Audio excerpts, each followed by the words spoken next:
Unakumbuka neno kipengele lilivyogonga vichwa vya habari wakati wa sakata la kuahirishwa kwa mechi ya watani wa jadi?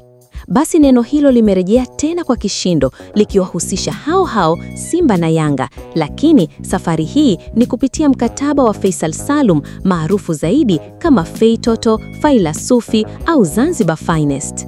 Mchezaji huyo wa Azam FC amekuwa akihusishwa kuhamia Simba kwa muda mrefu, lakini kizingiti namba moja kwa wekundu wa Msimbazi kimekuwa kipengele kilichowekwa na Yanga.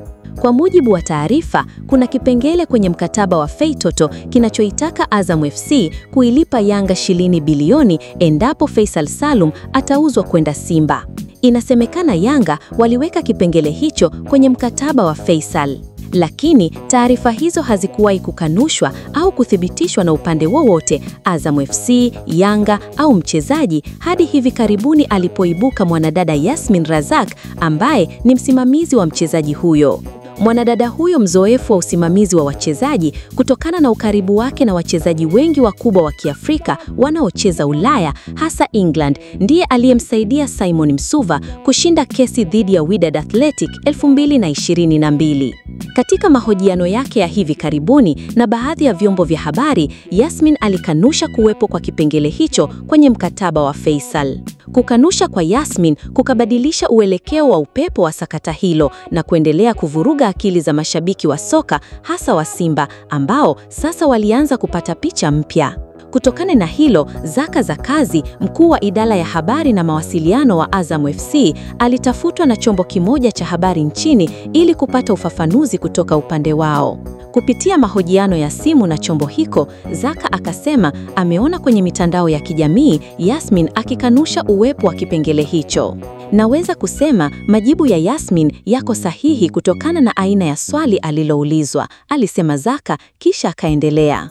Ukisoma katikati ya mistari kwenye majibu yake, utabaini kwamba swali aliloulizwa lilikuwa, je, kuna kipengele kwenye mkataba wa Feitoto? Alisema Zaka, akielezea undani wa taarifa hiyo.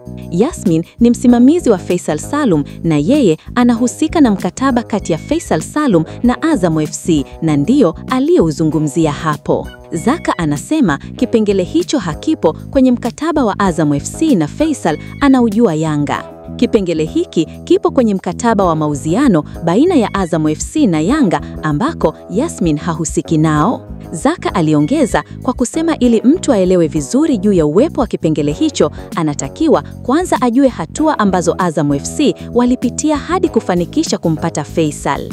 Kabla ya kukutana na Feitoto na wasimamizi wake akiwemo Yasmin, tulikutana kwanza na Yanga na kufanya nao mazungumzo kama wamiliki wa mchezaji, akasema Zaka. Anasema taratibu za uhamisho haziruhusu kuanza kuzungumza na mchezaji bila ridhaa ya klabu yake. Katika hayo mazungumzo baina yetu na Yanga hadi kufikia makubaliano ya kufanya biashara, ndio wakaweka hayo masharti kwamba kuwepo na kipengele hicho kwenye mkataba wa mauziano.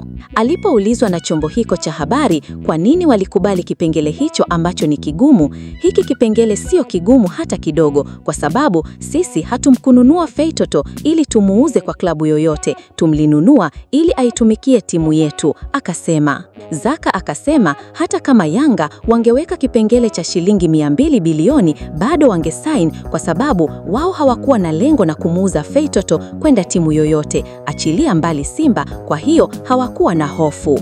Kwa hiyo, baada ya kukubaliana na Yanga na kutupa ruhusa ya kuongea na mchezaji, ndio tukawatafuta kina Yasmin. Mazungumzo yetu na Yanga hayakuwahusu wao, kwa hiyo hawezi kujua lolote kuhusu sisi na Yanga. Kwa majibu hayo, ni dhahiri kwamba ni kweli kipengele kipo, lakini ni kati ya Azam FC na Yanga, sio Azam FC na Faisal wala Yanga na Faisal. Sakata linarudi pale pale kwamba ili Faisal auzwe kwenda Simba ni lazima Yanga ipate hicho kiasi cha pesa, hata kama mkataba wa mchezaji huyo na Azam FC hausemi hivyo, lakini mwenye haki ya kuuza mchezaji ni klabu. Kama Azam FC ikikataa kumuuza Faisal kwenda Simba, Yasmin na watu wake hawawezi kufanya chochote, hata kama mkataba walionao hauna hicho kipengele. Wao kama wasimamizi wa mchezaji huyo hawana haki ya kuichagulia klabu inayomliliki mchezaji wao klabu ya kwenda. Kwa hiyo, Azam FC ndio yenye uamuzi kumuuza Feitoto kwenda Simba na kuilipa Yanga shilingi bilioni au vinginevyo.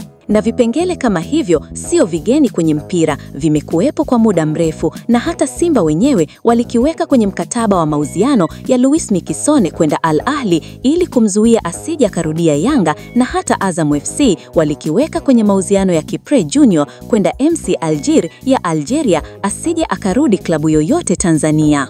Arsenal walikiweka kwa Barcelona kwenye mauziano ya Cesc Fabregas, lakini sharti lao halikuwa kiasi cha pesa.